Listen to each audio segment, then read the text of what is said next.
통해서 내가 가는 길을 그가 아시나니, 첫 번째 말씀 드리겠습니다. 하나님 앞에 온전한 사람, 이런 제목으로 같이 은혜 받도록 하겠습니다. 2026년 우리에게 새로운 표가 있는데, 그것이 바로 내가 가는 길을 그가 아시나니 입니다. 여러분들이 1년 동안 깊이 묵상하실 말씀이고, 우리가 1년 동안 들어야 될 말씀입니다. 여러분들이 말씀을 들을 때 한 가지 생각할 것이 있다면 그렇습니다. 하나님의 말씀은 소중합니다.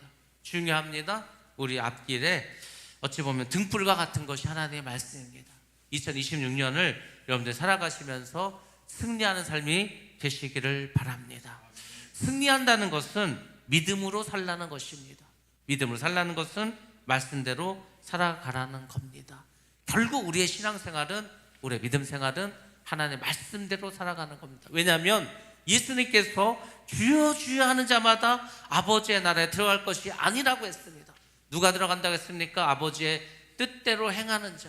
아버지의 뜻은 하나님의 말씀에 있습니다. 그래서 말씀에 순종하는 것이, 말씀대로 사는 것이 승리한 삶이고, 그 승리한 사람이 천국에 들어가게 된다는 겁니다.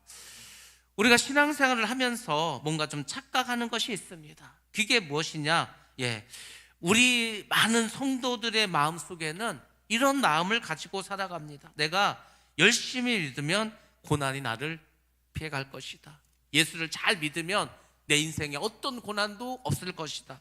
또 이렇게 생각하죠. 하나님을 잘 믿으면 삶이 평탄해질 것이다. 근데 여러분들, 성경에는 어떤 구절도 이렇게 말씀한 적이 없다는 겁니다. 한 번도 이런 것에 대해서 약속해 준 적도 없다는 겁니다. 오히려 성경은 우리에게 분명히 이렇게 말씀해 주고 있습니다. 믿음은 고난을 면제해 주는 조건이 아니라, 우리가 믿음이 있다고 우리 삶 속에서 고난이 사라지는 것이 아니라, 그 고난 속에서 드러나는 하나님과의 관계를 통해서 우리가 온전해진다. 이것이 성경이 말해주는 겁니다. 우리가 인생을 살아가면서 많은 사람들이 이렇게 생각합니다. 정말 내가 원하는 대로 이루어졌으면 좋겠다.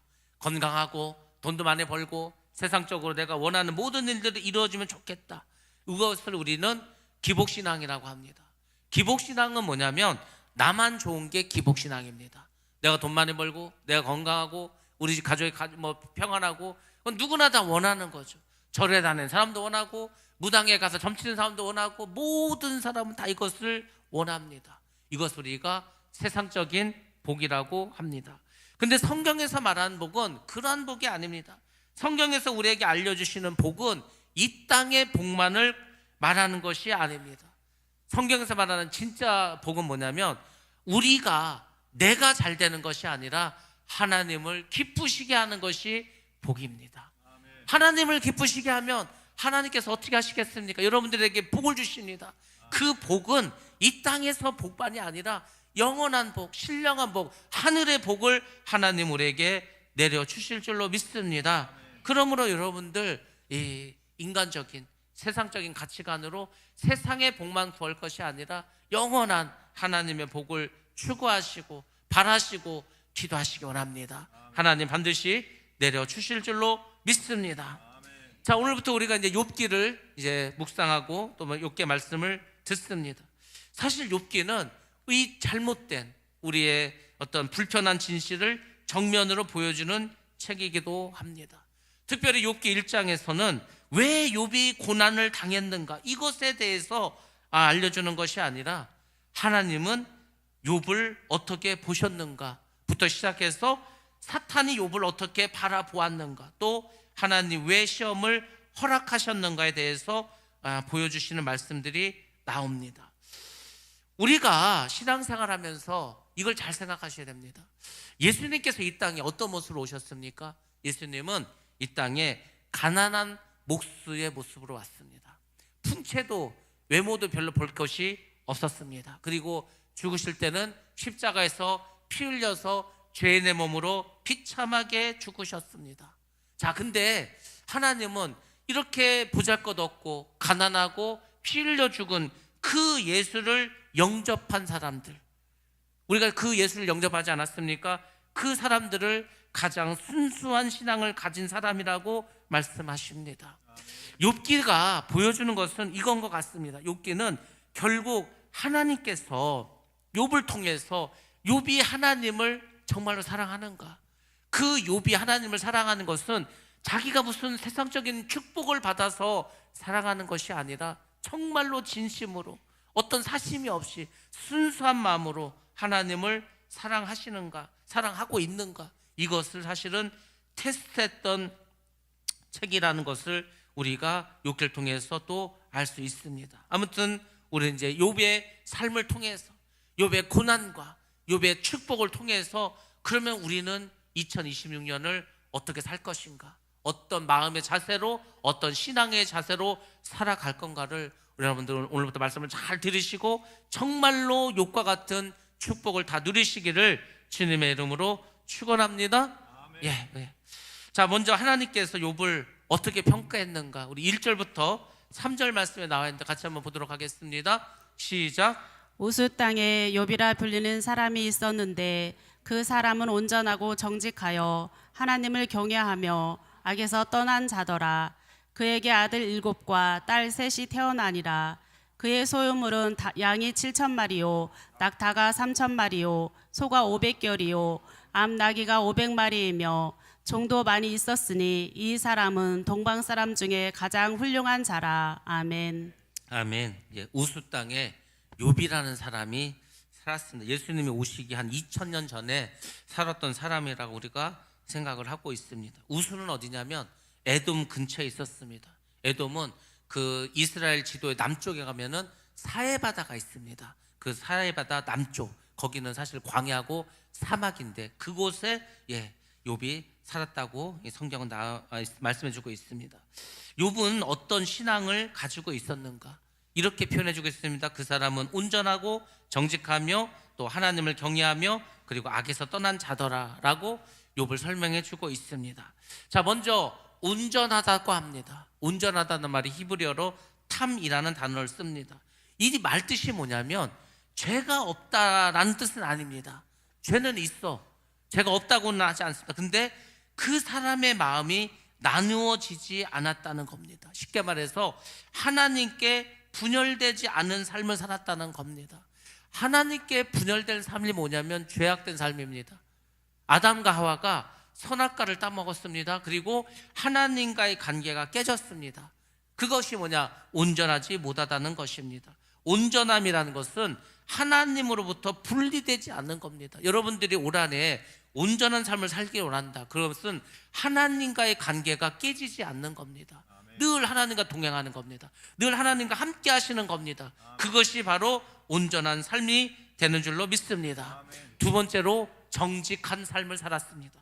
정직하다는 말은 야샤르라는 단어를 씁니다. 이 말은 뭐냐? 곧다라는 거예요. 우리가 정직이 한자로 바를 정자를 쓰지 않습니까? 바르다는 거죠. 곧다라는 거죠. 왜곡되고 쉬워지지 않았다는 겁니다. 사람 앞과 하나님 앞에서 같은 신앙을 했다는 겁니다. 어떤 사람이 정말 믿음 있는지 없는지는 언제 분별되냐? 혼자 있을 때 분별되는 겁니다.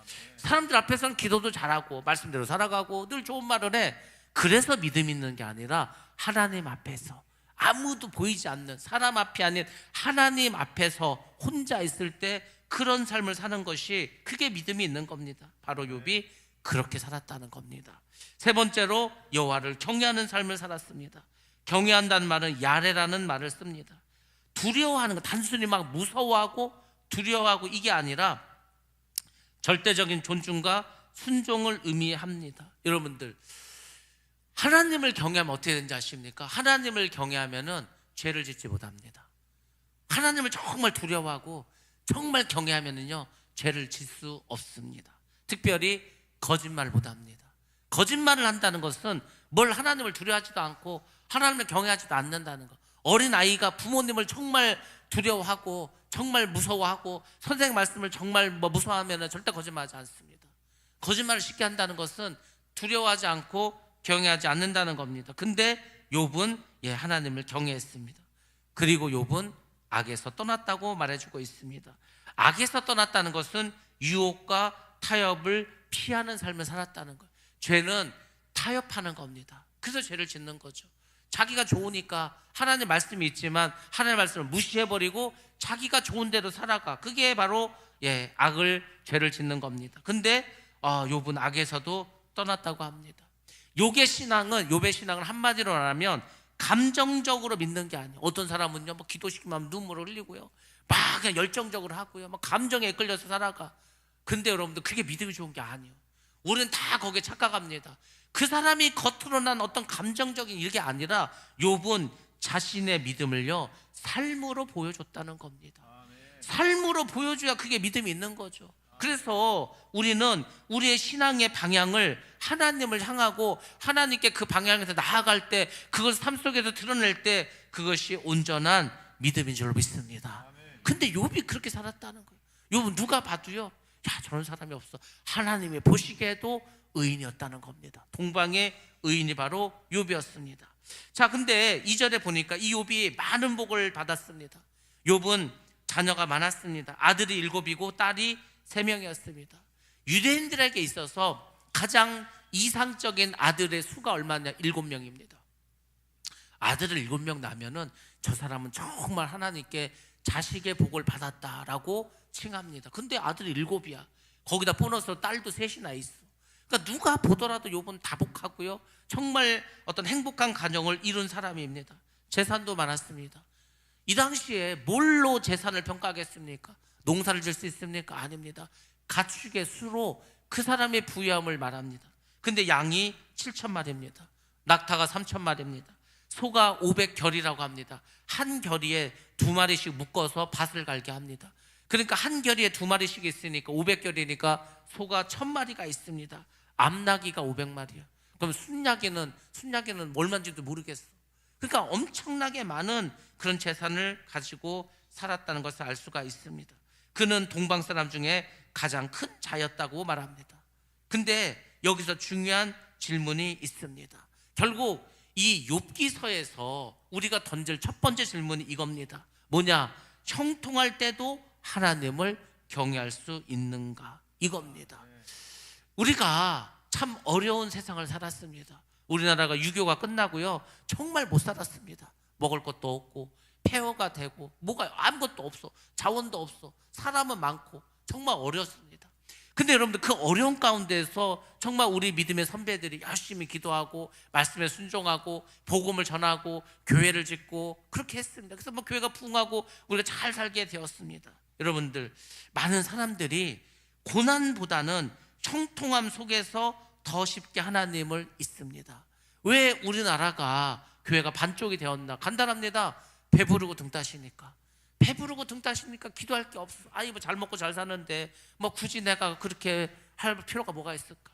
부자인데, 돈도 많은데, 만사 형통한데, 모든 일이 다 잘 되는데 새벽 예배도 나오고 금식 기도도 하고 기도원도 가고 부흥회도 쫓아다니고, 그거는요 정말 믿음이 좋은 거예요. 근데 우리가 힘들고 어려울 때는 그렇게 막 금식도 하고 간절히 기도도 하는데 모든 일이 다 형통하다 그러면 기도하지 않습니다. 많은 사람들이 세상의 복을 받고, 세상의 복은 다른 게 아니라니까. 아까 말한 기복신앙, 거기서 말하는 거, 모든 사람이 원하는 거, 우리 가족이 건강하고 다 하는 일 잘 되고 뭐 사업이 잘 되고 직장생활이 잘 되고 그런 거 있지 않습니까? 그런 복을 받고서 영원한 생명을 버리는 그런 어리석음을 자행하는 일이 많이 있다는 겁니다. 잘 되면은 더 하나님께 나아가고 더 선교하고 더 구제하고 더 하나님의 일을 해야 될 것 같은데, 잘 되면 하나님을 떠나는 거예요. 잘 되면 바쁘다는 핑계로 예배도 나오지 않는 거예요. 그런 일이 얼마나 많습니까? 그나마 하나님 복을 주셔서 때려 맞았어, 뭐 큰 병에 걸렸어, 사고가 났어, 다 쫄딱 망했어. 그렇게 해서 하나님께 돌아오면 차라리 복이야. 근데 그렇지도 않고 그냥 완전히 하나님을 떠난 사람도 많이 있다는 겁니다. 형통함이 나의 믿음을 오히려 다운시키고 내가 하나님께 나아가는 것을 막는 일이 많아. 그리고 하나님이 복을 주실 수가 있겠습니까? 복만 주면 떠나는데, 배부르고 등 따시면 하나님을 떠나고 예배 자리를 나오지 않는데, 그렇게 많은 사람들이 살았다는 겁니다. 근데 중요한 것은 욥은 달랐다는 거예요. 욥은 이렇게 부자고 자식도 많고 모든 일이 형통한데도 불구하고 항상 하나님 중심을 살았다는 겁니다. 이게 대단한 믿음이죠. 오늘날 이렇게 사는 게 쉽지 않습니다. 제가 봐도 부자인데, 정말 돈이 많은데, 뭐 하는 일도 잘 되는데, 근데 그 사람이 신앙생활 잘해. 정말 믿음 좋은 사람입니다. 이런 사람이 흔치 않다는 거죠. 자, 욥은 자신 있게 살았어. 그럼 자신만 그렇게 살았냐? 아닙니다. 욥은 가정에서도 이런 믿음으로 살았습니다. 자, 우리 4절과 5절 말씀 한번 보도록 하겠습니다. 시작. 그의 아들들이 자기 생일에 각각 자기의 집에서 잔치를 베풀고 그의 누이 3명도 청하여 함께 먹고 마시더라. 그들이 차례대로 잔치를 끝내면 욥이 그들을 불러다가 성결하게 하되 아침에 일어나서 그들의 명수대로 번제를 드렸으니 이는 욥이 말하기를 혹시 내 아들들이 죄를 범하여 마음으로 하나님을 욕되게 하였을까 함이라. 욥의 행위가 항상 이러하였더라. 아멘. 아멘. 욥의 행위가 항상 이랬다는, 어쩌다 한번 그런 게 아니고 항상 그렇게 살았다는 겁니다. 가정에서도 욥은 참된 신앙을 살았습니다. 특별히 5절 말씀 보면 이렇게 나오죠. 욥의 신앙의 깊이를 보여줍니다. 욥이 자신의 자녀들이 뭔가 하나님 앞에 죄를 짓지 않을까, 아니면 마음으로 하나님을 욕되게 하지 않았을까, 이런 것에 대한 두려움이 있었습니다. 그래서 이 생일잔치가 끝나면 항상 자녀들을 다 10명을 불러가지고 각각의 이름으로 하나님께 번제를 드렸다는 겁니다. 이게 우리가 그렇게 하기 쉽습니까? 어려워. 근데 욥은 그렇게 했다는 거죠. 여기서 중요한 포인트가 있습니다. 첫 번째는 자녀의 신앙을 대신 살아주지는 못합니다. 그렇죠. 내가 아무리 믿음이 좋아도 어떻게 내 자식의 신앙생활을 대신 살아줄 수가 있겠습니까? 많은 목사님과 장로님의 자녀들 중에서 예수를 믿지도 않고 그냥 허랑방탕한 엘리 제사장의 그 두 아들 홈리와 비나스 같이 그렇게 살아가는 자들도 많습니다. 근데 하물며 부모가 믿음이 없어. 근데 자녀가 무슨 신앙생활을 잘하겠습니까? 욥은 자기가 믿음이 좋았습니다. 하나님을 향한 이 신앙의 중심이 흔들리지 않았습니다. 그런 욥도 뭐 자녀들을 대신해서 살아주지 못했겠죠. 그렇지만 욥은 영적인 책임을 회피하지 않았습니다. 부모로서 자신이 할 수 있는 최선을 다했다는 겁니다. 그리고 죄가 드러난 뒤가 아니라 미리 중보해 줬다는 거, 이게 참 대단하지 않습니까? 우리는 뭐 자식이 좀 잘못을 했어, 죄를 졌어, 그러면 그때 회개하고 그때 뭐 하나님께 나아가서 정말 뭐 번제를 드릴 수도 있겠죠. 근데 뭐 죄를 진 것도 없어. 근데 혹시 졌을까 봐, 그래서 하나님께 이렇게 중보하지 않았습니까? 욥은 어찌 보면은 아버지 이전에 제사장적인 그런 삶을 자녀들에게 보였다는 겁니다. 오늘날 많은 이 사람들이 믿음에서 무너졌습니다. 이 신앙이 붕괴돼 버리고 말았습니다. 뭐 여러 가지 원인이 있겠죠. 근데 여러분들 그 시작은 어딘지 아십니까? 가정입니다. 가정에서 믿음의 뿌리가 약해지니까 자녀들이 신앙생활하지 않는 거예요. 믿음 생활하지 않는 거예요. 그래서 다 멀어졌습니다. 오늘날 그렇게 됐다는 거죠. 그래서 한국 기독교가 지금 뭐 이제는 뭐 이렇게 누가 두려워하지도 않고 무서워하지 않고 신경 쓰지도 않아. 이 교회가 이 사회에서 영향력이 다 사라져 버렸습니다.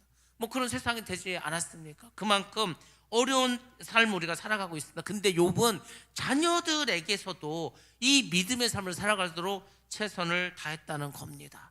자, 근데 이렇게 뭐 이야기가 끝났으면 욥이 믿음으로 잘 살아서 축복받고 잘 살았다, 뭐 이야기가 여기서 끝나겠죠. 근데 반전이 일어납니다.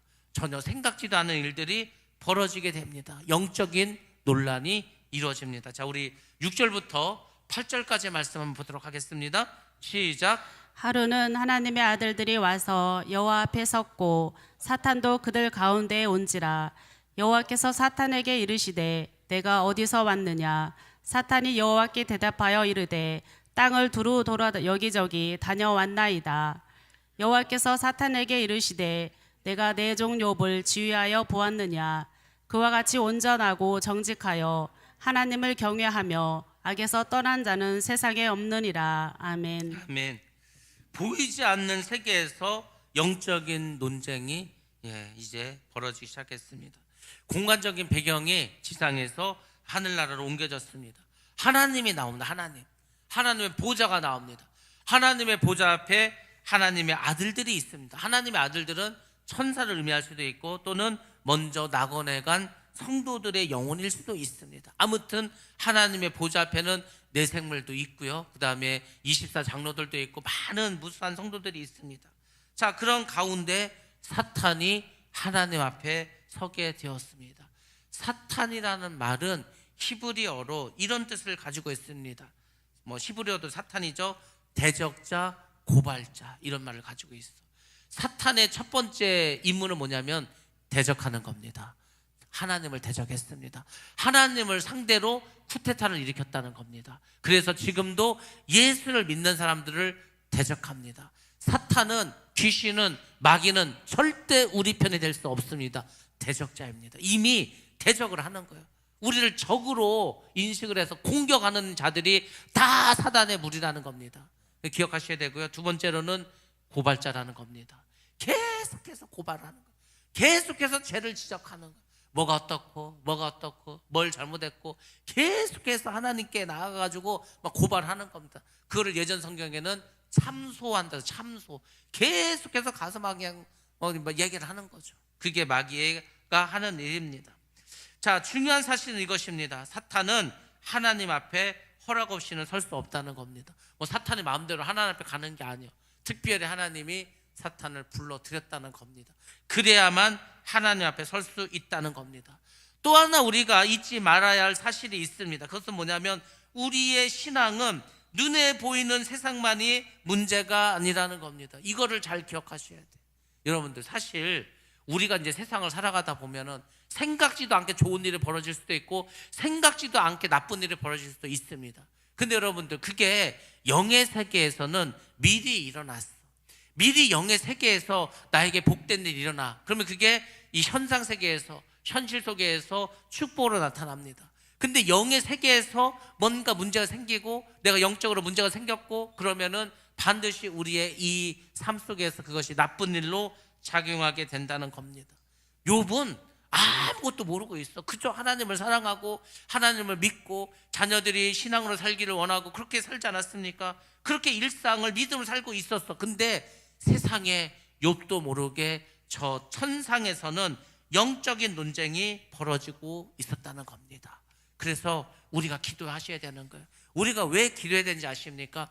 우리가 기도를 해서 미리 준비하고 대비하셔야 됩니다. 그러면 하나님 어떻게 하는지 아십니까? 영적으로 예민하고 민감한 사람들은요, 그 하나님이 꿈을 통해서든지 환상을 통해서든지 말씀을 통해서든지 아니면은 우리 귀로 들리게끔 알려주십니다.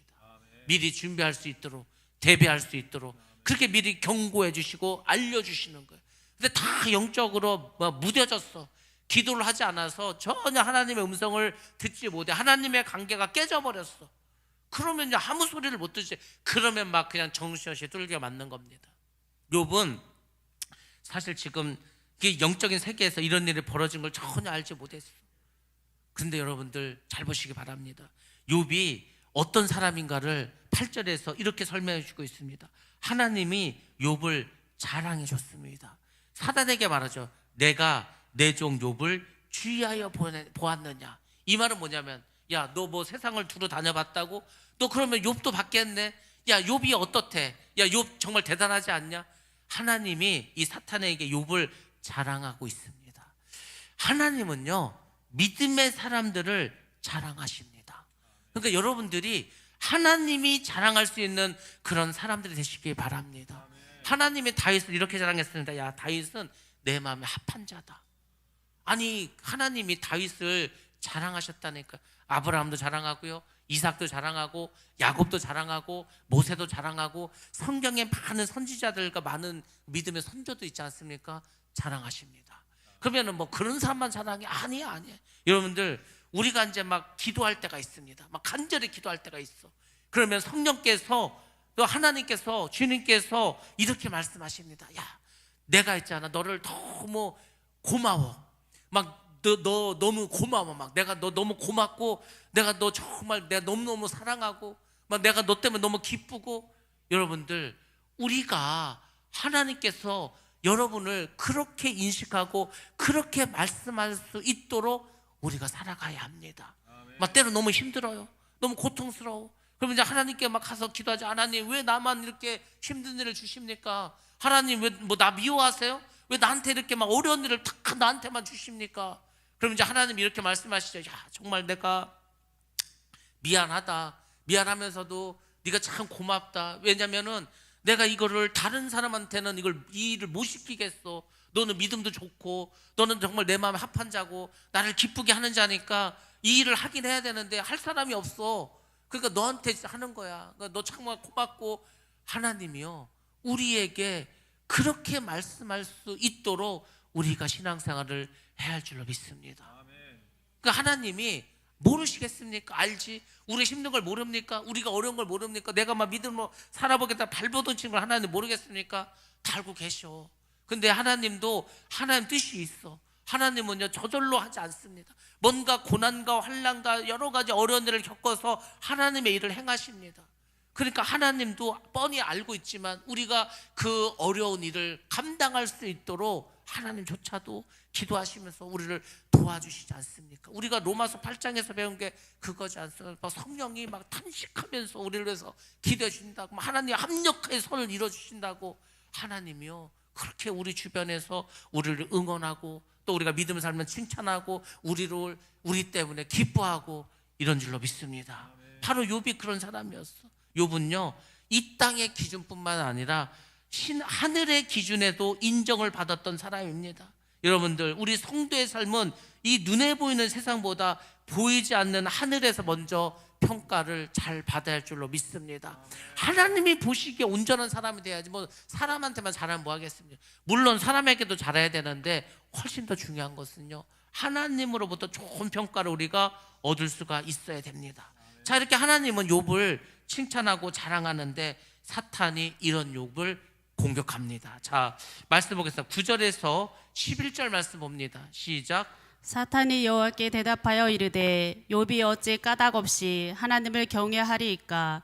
주께서 그와 그의 집과 그의 모든 소유물을 울타리로 두르심 때문이 아니니이까? 주께서 그의 손으로 하는 바를 복되게 하사 그의 소유물이 땅에 넘치게 하셨음이니이다. 이제 주의 손을 펴서 그의 모든 소유물을 치소서. 그리하시면 틀림없이 주를 향하여 욕하지 않겠나이까? 아멘. 아멘. 예. 사탄의 질문은 이거 하나입니다.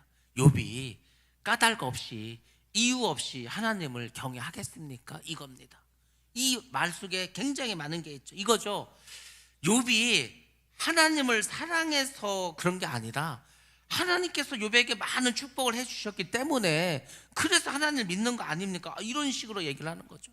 쉽게 말해서 욥의 사랑은 순수하지 않다는 겁니다. 이렇게 딱 말을 하는 거예요. 사탄은 지금도 동일하게 이렇게 가서 우리를 참수합니다. 아마 하나님 저 사람이요 이 교회 다녀도 교회를 다니는데 자기가 손해가 나고 하면은요 아마 교회 떠날 겁니다. 또 저 사람 아마 고난이 닥치면은 하나님 원망하고 욕할 겁니다. 또 이런 식으로 사단은 우리의 신앙의 순수성을 부정합니다. 그리고 하나님이 저 사람을 치면은 반드시 저 사람이 하나님을 떠나고 하나님을 욕할 겁니다. 이렇게 얘기를 합니다. 하나님은요 우리를 사랑하셨는데 어떻게 사랑하셨는지 아십니까? 까닭 없이 사랑하셨습니다.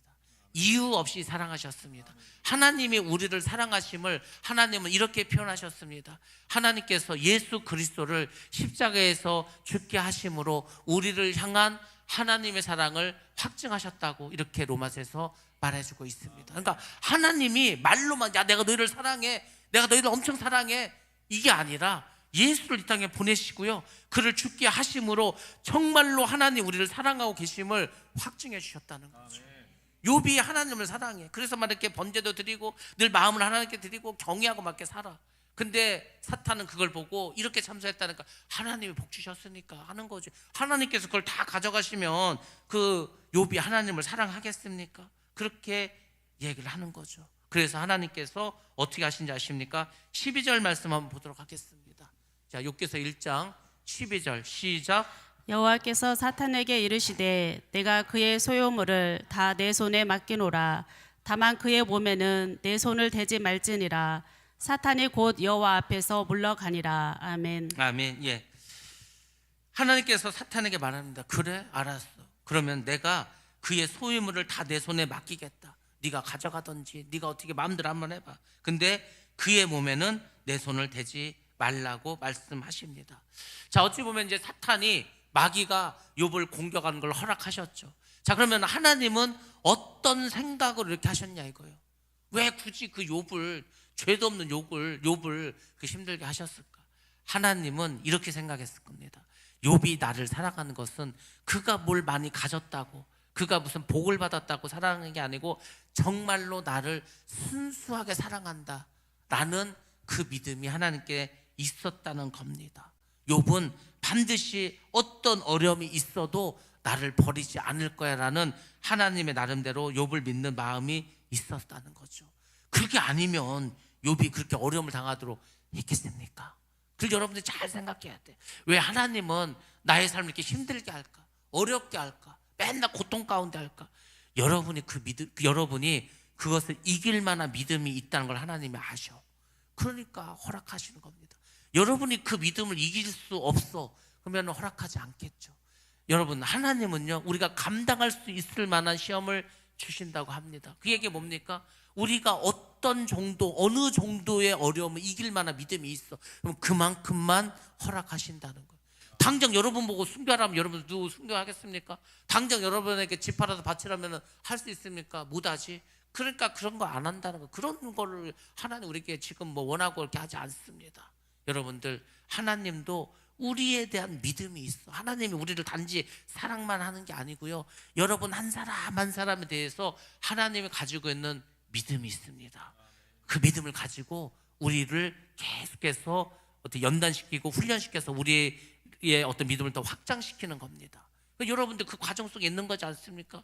결국은 우리가 그 과정을 잘 이기면 되는 거예요. 그래서 하나님께서 우리 믿음을 이만큼, 또 이기면 또 이만큼, 또 이기면 이만큼 점점 넓혀주시죠. 그 안에서 하나님의 섭리 가운데 하나님은 일하신다는 것을 믿으시기 바랍니다. 12절 말씀을 가만히 보면 우리가 깨달아야 될 것이 있는데, 첫 번째로는 시험의 범위는 하나님이 정하신다는 겁니다. 야, 그 욥이 가지고 있는 소유물은 네가 마음대로 하는데 그 몸은 건들지 마라. 죽이지 말라는 거지 않습니까? 사탄이 막 우리에게 막 엄청난 공격을 하고 엄청난 대단히 뭐 공격을 하는 것 같아도요, 다 제한되어 있다는 겁니다. 시험은, 우리가 받는 시험은 하나님의 통제 아래에 있다는 거, 하나님의 능력 가운데, 하나님의 섭리 가운데 다 있다는 겁니다. 그래서 여러분들 환난과 두려움, 사탄 마귀를 두려워하지 마시기 바랍니다. 하나님께 기도하면 돼. 기도하면은 믿음 주셔서 그 문제를 해결해 주신다고. 하나님이 다 우리 기도하라고 이 일을 주시는 거지 않습니까? 하나님은 기도를 통해서 우리를 훈련시키고 연단시키고 새롭게 하려는 거지 않습니까? 우리가 40년 광야 생활을 했어. 요단강을 건넜어. 가나안 땅에 들어왔어. 가나안 땅은 이제 계속 정복을 해야 돼. 여러분 지경을 넓혀가야 될 거 아닙니까? 여러분의 믿음의 분량을 더 크게 하셔야 될 거 아닙니까? 그럼 어떻게 전쟁을 해야죠? 시험과 환난을 겪으셔야죠. 하나님이 그것을 허락하셨다는 겁니다. 여러분들 저를 잘 기억하셔야 됩니다. 그래서 여러분들 기도하면 모든 문제는 우리가 해결받게 될 줄로 믿습니다. 두 번째로, 하나님은 파괴가 아니라 증명을 원하신다는 겁니다. 욥의 시험은 욥을 무너뜨리고 망하게 하려고 한 게 아니라 그의 참된 믿음을 드러내서 증명하기 위해서 그렇게 하나님이 허락하셨다는 겁니다. 그러니까 욥에 대한 하나님의 신뢰가 얼마나 대단한가. 욥이 이 시험을 다 마치고 자기가 나의 가는 길을 그가 아시나니 내가 정금과 같이 나오리라. 그 정금과 같이 나왔을 때 하나님 어떻게 하셨습니까? 그가 가진 재산과 자식의 2배를 주셨습니다. 왜 2배를 주셨습니까? 하나님께서 내가 너를 사랑한다는 것을 하나님도 확증해 보이는 거. 네가 이 환난을, 이 연단을 다 겪었어. 네가 나를 사랑한다는 것을 네가 스스로 증명을 했어. 내가 상을 줄게. 네가 그 전에 가진 자식 10명이었어? 그럼 내가 20명 줄게. 네가 가진 게 양이 7,000마리였어? 내가 14,000마리 줄게. 소가 뭐 500결이었어? 내가 그럼 1,000결이 줄게. 다 더블로 주셨습니다. 왜? 하나님도 확정하시는 거야. 내가 널 사랑한다고. 여러분들, 우리 인생이 그렇다니까요. 우리가 하나님이 살아계시고 하나님이 지금도 역사하시고 지금도 섭리하고 계신다는 것을 여러분이 믿는다면은요, 나에게 어떤 닥치는 어려움을 시험이다, 환난이다, 고난이다 이렇게 생각하지 마시고, 하나님이 나에게 주신 기회다. 내가 이 기회만 잘 살리면 난 이거는 배가 되는 축복을 받을 수 있다. 그것을 좀 도전적으로 받아주시기 바랍니다. 우리의 믿음이 이제는 좀 도전적이지 않겠습니까? 저는요, 갈렙이 가서 그러죠. 이 산지를 나에게 주옵소서. 산지야, 산지. 아무도 그 산지, 해보는 산지 그 산인데 누가 가지려고 그러는데 달라는 거예요. 그냥 달라는 거예요. 내가 쳐들어가서 내가 뺏을 테니까 나 달라고. 도전적인 믿음을 가지셔야 돼. 우리가요, 광야 생활할 땐 도전할 게 없어. 광야는 수동적이지 않습니까? 그냥 구름기둥이 움직이면 움직이는 거예요. 구름기둥이 쓰면 그냥 쓰는 거예요. 하나님 만나주면 그거 먹고 사는 거예요. 뭐 우리가 할 게 없어. 시키는 거 많은 거야. 순종만 하는 거야. 연단 받는 거야. 근데 여러분들, 요단을 건너서 가나안 땅에 들어왔다는 거는요, 이제는 내 믿음의 분량만큼 내가 얻는 겁니다. 사실 욥기서가 그거지 않습니까? 야, 욥이 이렇게 잘 살았는데 테스트를 받았어. 그 테스트를 잘해갖고 그게 다 배가가 되었대. 그 결론이지 않습니까? 그럼 여러분들이 테스트를 받아야 될 거 아니에요? 믿음의 어떤 연단을 받아야 될 거 아니에요? 그럼 이걸 잘 이기시면은요, 배가가 되는 거예요. 이 땅에서 받던, 천국 가서 받던, 자녀 세대 받던. 그러니까 좀 욥을 고난이고 힘들고, 고난과 힘들고 어렵고 여기에 초점을 맞추지 마시고 그 이유를 바라보시기 바랍니다. 우리가 2026년이 되면서요, 2020년 경제적으로 힘들어진대. 제2의 IMF가 터질 거래. 이제 엄청 힘들어지고 모두 어렵고 모두 힘들고 막 다 그런 뉴스만 나와. 그러면 여러분들이 야, 큰일 났다, 우리 어떻게 사냐, 이게 아니라, 그래, 야, 그러면은 위기가 기회라고. 남들은 다 힘들고 남들은 다 어렵고 남들은 고난을 생각하지만 이건 하나님의 축복이다. 여러분들, IMF 때 다 망한 거 아닙니다. IMF 때 현금을 가진 사람들은요, 뭐 빌딩이고 아파트고 다 평가만 반값으로 떨어졌어. 그때 사가지고 몇 배가 돼가고 더 잘 삽니다. 그런 거요. 그러니까 여러분들, 위기가 고난이 아닙니다. 위기는 하나님 주신 변형된 축복인 줄 믿습니다. 그런 마음가짐을 갖고 살아가는 게 중요합니다. 오늘날 우리 성도들에게 주는 핵심적인 교훈이 세 가지가 있습니다. 첫 번째, 신앙은 조건이 아니라 하나님과의 인격적인 관계이다. 결국 우리의 신앙과 믿음은 하나님과 나의 관계가 어떠냐 이거죠. 주시리도 여호와시요 치하신도 여호와시니 오직 여호와만이 영광을 받으시리라. 그러니까 모든 영광을 하나님께 올리고요, 내가 조금 힘들면 힘든 대로 가는 거예요. 조금 많이 주시면 많이 받아 또 가면 되는 겁니다. 이게 뭔지 아십니까? 하나님에 대한 절대 믿음을 가지라는 거예요. 우리의 믿음이요, 환경에 따라서 바뀐다. 그 믿음이 아닙니다. 절대 믿음. 죽으면 죽이리라. 그리 아니하실지라도. 아니, 다니엘의 세 친구들이요, 하나님께서 우리를 이 불못에서, 이 불못불에서 건져 주실 겁니다. 그리 아니하실지라도, 안 구해 주셔도 하나님께서 우리와 함께 하실 거라고. 그리 아니하실 줄의 믿음으로 우리는 살아갈 줄로 믿습니다. 절대적인 사랑, 예, 그렇습니다. 절대적인 믿음과 절대적인 하나님을 향한 사랑, 하나님과의 관계, 이게 우리의 믿음의 기초가 돼야 되는 거예요. 믿음의 기초는 다른 데 있는 게 아닙니다. 하나님을 믿는 거예요. 그분은 살아계신다, 나와 함께 하신다, 역사하신다, 나를 천국으로 인도하신다. 이것이 우리 신앙 고백의 본질이 돼야 되지 않겠습니까? 이게 없는데 뭘 예수를 믿어? 절대 믿음을 가지시기 바랍니다. 두 번째, 이유를 몰라도 순종할 수 있어야 된다는 겁니다. 뭐 하나님께서 욥을 불러서, 야, 내가 마귀 사탄한테 이게 허락을 해줬어. 너 이제 테스트 받을 거니까 자식도 죽고 재산도 없어질 거야. 네 몸 병나 알려주셨습니까? 전혀 그런 거 없어. 어느 날 갑자기 환난과 핍박이 시작했습니다. 하나님을 알고 계시죠. 욥은 몰랐어. 근데 여러분들, 믿음이 뭔지 아십니까? 믿음은요, 내가 뭘 이해한 다음에 믿는 것이 아니고, 나는 아무것도 몰라, 이해도 안 돼, 그래도 믿는 겁니다. 그게 믿음이요. 왜 이런 일이 생기지? 왜 이런 말도 안 되는 이런 사건이 왜 벌어지지? 몰라, 이해도 안 돼. 그래도 하나님은 아신다. 하나님은 나를 가장 좋은 길로 인도하신다. 그걸 믿고 가는 게 믿음이지 않습니까? 그리고 세 번째, 시험은 끝이 아니라 증거라는 겁니다. 여러분들, 시험은 하나님이 떠나셨다는 증거가 아니라, 내 삶이 이렇게 힘들어지고 어려워지고 고난이 많은 거 보니까 하나님 나를 떠나셨나? 나를 이제 미워하시나? 하나님이 없나? 이게 아니라, 그런 모든 시험은 하나님 나를 붙잡고 있다는 증거입니다. 하나님이 나를 붙잡고 있으니까 나에게 이런 시험을 주시고 이런 테스트를 하시고 이런 환난과 핍박을 허락하셨구나. 하나님이 함께 계시는구나. 환난과 핍박은요, 하나님이 함께 하시는 거지 떠난 게 아니에요. 근데 자꾸 우리는 반대로 생각합니다.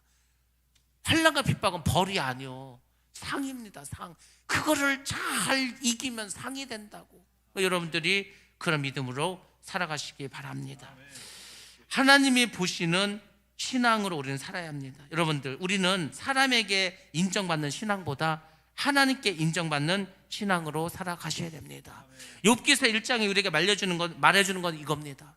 고난이 와도 하나님을 놓지 않는 신앙, 이해되지 않아도 하나님을 경외하는 신앙, 조건이 사라져도 하나님에 붙드는 신앙, 이 신앙을 하나님은 귀하게 여기실 줄로 믿습니다.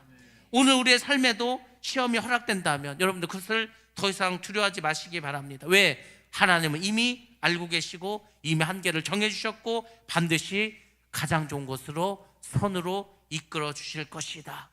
욥기의 마지막이 그거지 않습니까? 여러분들 끝까지 하나님의 편에서는 성도가 되시기 바랍니다. 그리고 마지막에 욥과 같은 축복의 주인공이 되시기 바랍니다. 어려울 때 더 주님께 나아가시고 하나님을 바라보시기 바랍니다.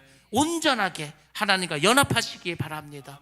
그러면 하나님 안에서 모든 것은 해결될 줄로 믿습니다. 그런 축복된 2026년이 우리 안에 펼쳐지기를, 그래서 하나님께 칭찬받는 우리 모두가 되기를 주님의 이름으로 축원합니다. 기도하겠습니다.